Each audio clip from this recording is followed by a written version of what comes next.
Hello and welcome to my counseling corner. My name is Riti. I'm a registered therapeutic counselor, and I want to welcome Gurjit with us again today from SuentaHealth. Uh, as I start a series on this topic, which is quite close to me, and Gurjit is quite passionate about talking about this as well, it's on how cultures and traditions impact a person's overall mental health, emotional health, mental well-being.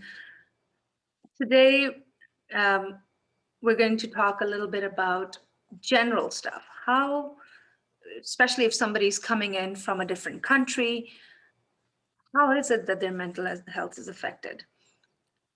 It's really hard for somebody who's coming into the new country to actually find that feeling that they belong there. They're kids trying to get into the country. So, Gurjit, I'm looking forward to having these conversations with you. Welcome to my channel. Thank you for having me again.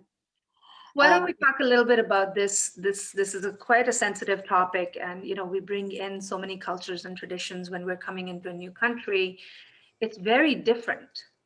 yes, and this, as you said, this is a general conversation for this time. I know that we're going to go more into specific cultures in other videos, but when you think of somebody who's living their life in any country, it doesn't necessarily have to be from any specific area or culture or religion.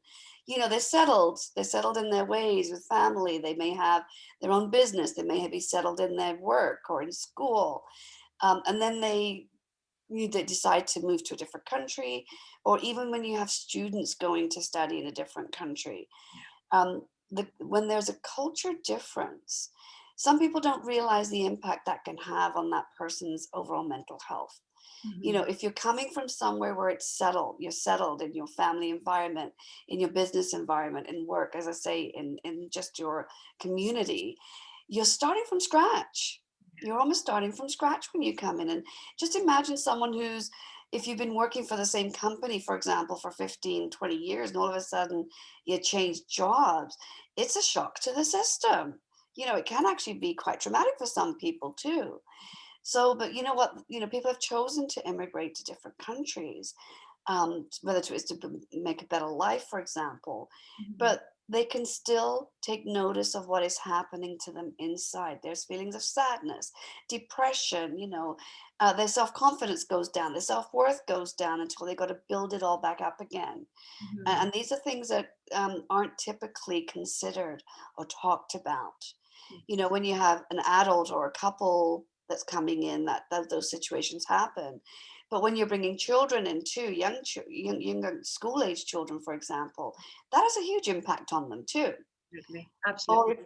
if you've emigrated, if you've got a couple who's emigrated, for example, someone who's quite traditional in their ways in their home country, and they want to bring those traditions to the new country. Now, we're not talking all traditions.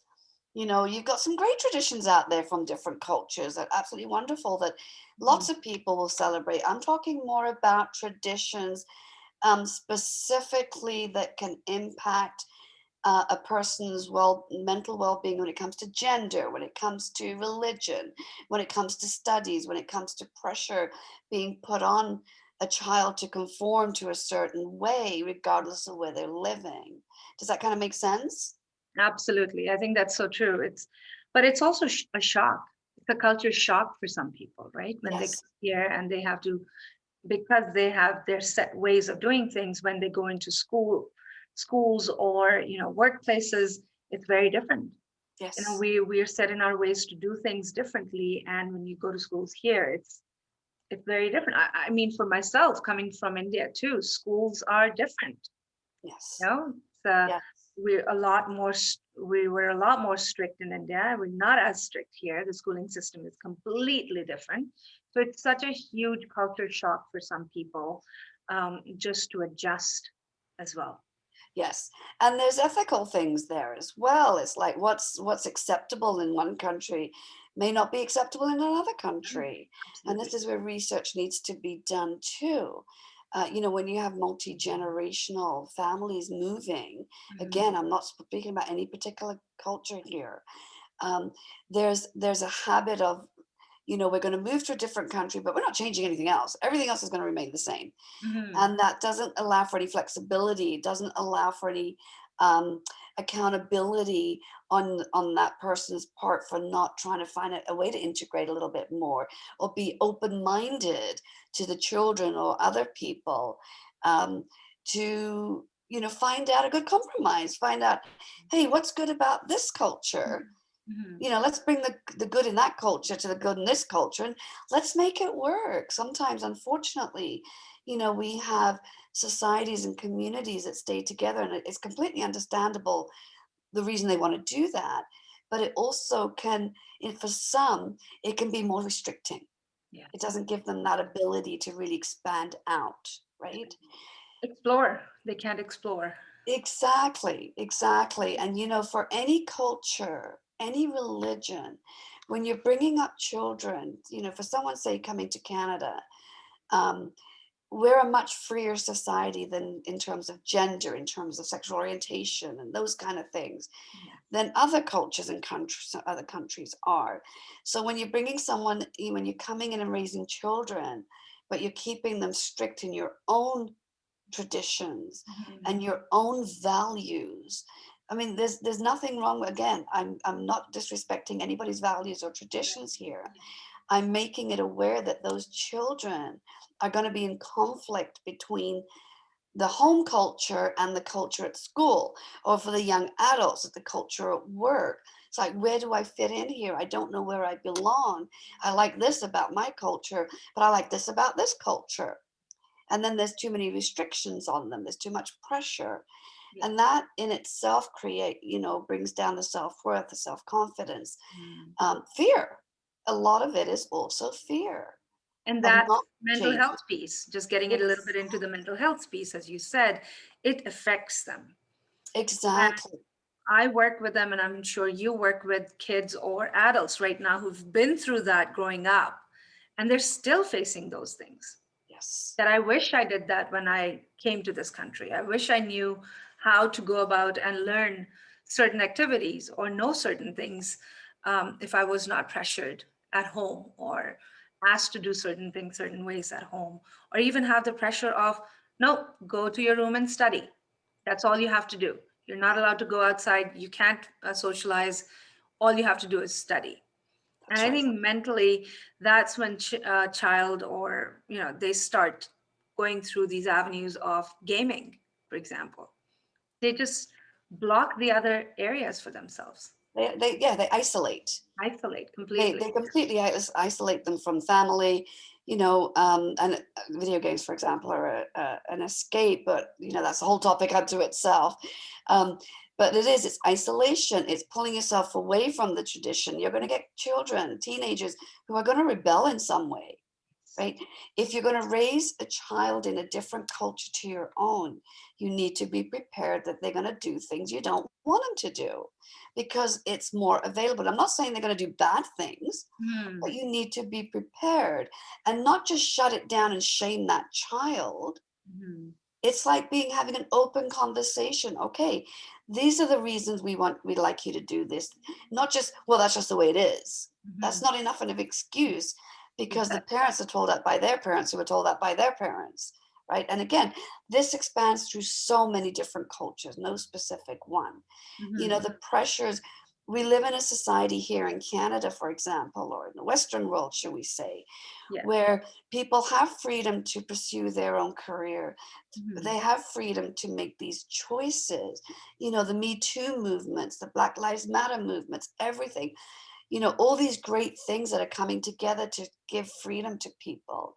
But Hmm. if in their own home, in their own culture, they're restricted, there's that conflict, there's that fight, and Yes. it can tear families apart, It can to your farm. It right? has. It That has, has. exactly. It certainly has. And as you said, I've had clients, just as you have, who Hmm. can sit in front of you just in tears, lost, like, I don't know what to do. I love my family, but they just won't listen to me. And this isn't just young children, school, this is young adults Adults. as Yes. well. So it's Exactly. something that needs to be brought to people's attention. And this is why we talked about doing this specific video. You know, with mental health, it needs to be addressed. It's far more open. It's not shamed Mhm. here in Canada or in the Western world. And I shouldn't even say the Western world, because there are a lot of people in the West, you know, in all societies that feel ashamed of counseling too, right? So, And but it that's needs why to I be think brought to attention. this series is so close to my heart, and I think it's so important to have these discussions about different cultures. I have you, and I'm looking forward to our next video about South Asian culture, a little bit getting deeper into how that affects people's mental health, and how our culture sometimes um, could overburden kids at times, or we don't see things happening, but it's happening. Oh, And absolutely. And those then actually, through, I think that's a part of our videos that we're going to talk about. yes. On Friday, I have another colleague of mine. She is from Japan. She's going to be talking a little bit about the cultures and traditions from Japan affecting kids and adults' mental health. So I'm looking forward to that too. So Yes. anything before we end this conversation, Gurjit, any resources, anything that's available that you'd like to talk about? Just overall, as I mentioned earlier, it's to be aware that these issues do have an effect on a person's mental health, and it doesn't have to be just children or younger parents. Think of the older generations that come in, their frustrations that, wait a minute, now I'm not being respected as the elder I used to be in my own cult. So it affects every single age. And, in terms of resources, go to the local community centers, go to places, there's just so many resources for people. And of course, looking at talking to a counselor, and there are different, if someone's in a low income, there are options there. Some counselors do sliding scale. You have the virtual option, you have the in-person options, but don't ignore it, because one thing I say actually all the time, the more you ignore it, the more it's going to come back and slap you in the face when you least expect it. Yes, I use that term because it does. It actually does, and it hits you really hard. So don't ignore it. Stop pushing it down, thinking, "Oh, it'll get better," because it doesn't. At some point, it will come and affect you in some way where you are going to have to deal with it. So extremely that's important to yeah, know resources are available. You yes, just have to find what works for you, correct. whether it's Yes, private absolutely. counselor or free counseling. It's all there. There's call centers. You just have to pick up the phone and call someone to talk to. They're available in all different languages as well. So if you don't speak English, that's okay. You can speak to them in your own language, and they'll find somebody for you to speak to. So Yes, Gurjit, yeah. sorry, So go just ahead. the last thing there, the 24-hour crisis line is available, Yes.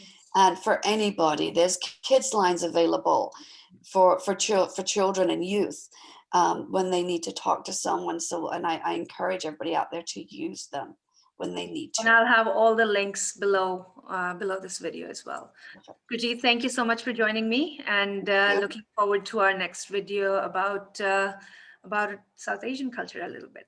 Thank you. Thank you.